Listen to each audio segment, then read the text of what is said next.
தமிழ்நாட்டோட வரலாற்றில் இன்னைக்கு மிக மிக முக்கியமான நாள், வரலாற்று சிறப்புமிக்க நாள். உங்களால் தேர்ந்தெடுக்கப்பட்டிருக்கக்கூடிய உங்களுடைய அரசு மக்களான உங்ககிட்ட உங்களுடைய கனவுகளை கேட்டு அதையெல்லாம் நிறைவேற்ற தொடங்க நாளாக இந்த நாள் அமைந்திருக்கிறது. நான் எதுக்காக இங்கே வந்திருக்கேன்னா, உங்க கனவை சொல்லுங்க, அதை நிறைவேற்றி தரோம்னு கேட்பதற்காக நான் இங்க வந்திருக்கிறேன். 2021 தேர்தலுக்கு, சட்டமன்ற தேர்தலுக்கு முன்னாடி திருச்சியில நடந்த மாபெரும் மாநாட்டில் நான் உரையாற்றுகிற போது 7 வாக்குறுதிகளை சொன்னேன். அந்த 7 வாக்குறுதிகள் என்னன்னா, முதல் வாக்குறுதி வளரும் வாய்ப்புகள் பலமான தமிழ்நாடு.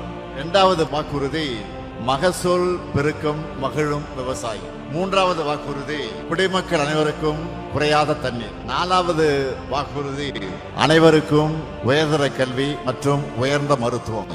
5வது வாக்குறுதி எழில்மிகு மாநகரங்களின் மாநிலம். 6வது வாக்குறுதி உயர்தர ஊரக கட்டமைப்பு, உயர்ந்த வாழ்க்கை தரம். 7வது வாக்குறுதி அனைவருக்கும் அனைத்துமான தமிழ்நாடு. அப்படின்னு 7 வாக்குறுதிகளை நான் வழங்கியிருந்தேன். இது என்னுடைய கனவுகள்னு சொல்லி அந்த வாக்குறுதியை தந்தேன். இதையெல்லாம் இப்போ நாம நிறைவேற்றிட்டு இருக்கோம். சொன்னதை செய்கிறவன் தான் உங்கள் முன்னாலே நின்று கொண்டிருக்கக்கூடிய இந்த ஸ்டாலின்.